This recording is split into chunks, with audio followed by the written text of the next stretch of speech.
Hello everyone, welcome to my channel. In this video, I'll discuss 5 multiple choice questions and their answers from the chapter Some Basic Concepts in Chemistry.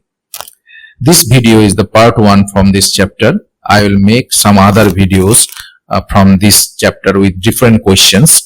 So if you are new to my channel, you can subscribe my channel to get this type of videos more. But before going into the questions, I would suggest to the students, if you are watching my video, you should just pause the video whenever one question is coming and you try to answer those questions by yourself. And then you go through the video to get the final answer. Okay? In this way, you will have a mock test for this chapter.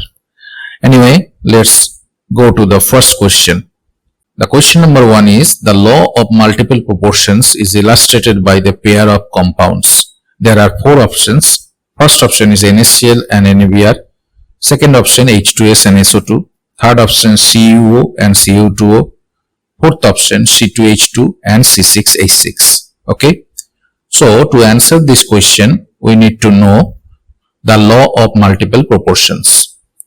The law states that if 2 elements can combine to form more than one compound, the masses of one element that combine with a fixed mass of the other element are in a ratio of small whole numbers. Okay, which means that if 2 elements, suppose A and B, are combining with each other to give more than one compound, then if we take the fixed mass of any of the elements, say A, then B will be in the ratio of whole number in the 2 compounds. That is the law of multiple proportions. Okay, now let's go to the options. The first one is the NaCl and NaBr. Okay, here you see for Na plus is combining with Cl minus in the first compound, but in the second compound Na plus is combining with Br minus. Means Na plus is combining with 2 different ions. So law of multiple proportions cannot be applied for these 2 compounds, because more than 2 elements are involved here. Similar is the case for B. Here hydrogen, sulfur and oxygen are involved. And only in C and D, the 2 elements are involved.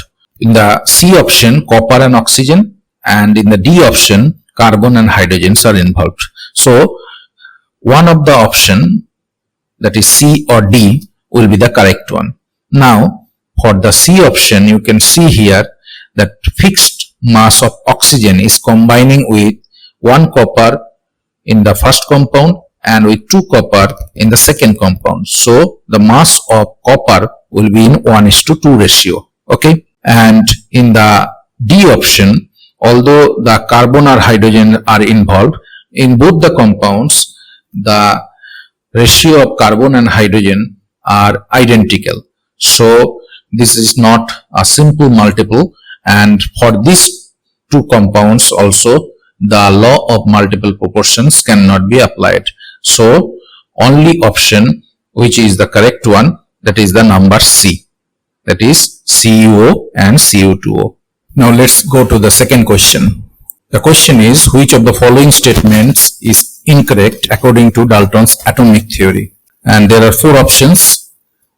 First one, atoms are indivisible particles. B, atoms of a given element have identical properties. C, atoms of different elements are different in nature.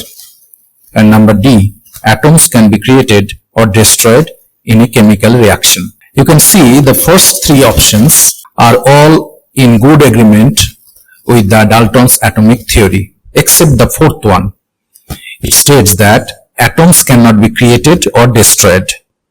This is the fundamental principle of the law of conservation of mass. So, only the D option is not going with the Dalton's atomic theory. So, this statement is incorrect. It will be the correct option for this question. Now, let's go to the third question. The law of definite proportions states that a given chemical compound always contains its component elements in a fixed ratio by what? There are 4 options: volume, mass, density and moles. So let's see the law of definite proportions.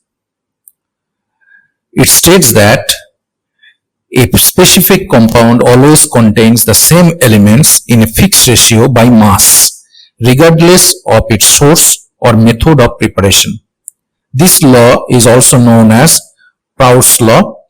So according to this law, the fixed ratio will be by mass. So in the given option, number B will be the correct option. Now let's go to the question number 4. Which of the following is a physical change? Rusting of iron, burning of wood, melting of ice, and digestion of food. You can see option A, option B, and option D are all chemical changes. Means once this happens, we cannot go to the initial state.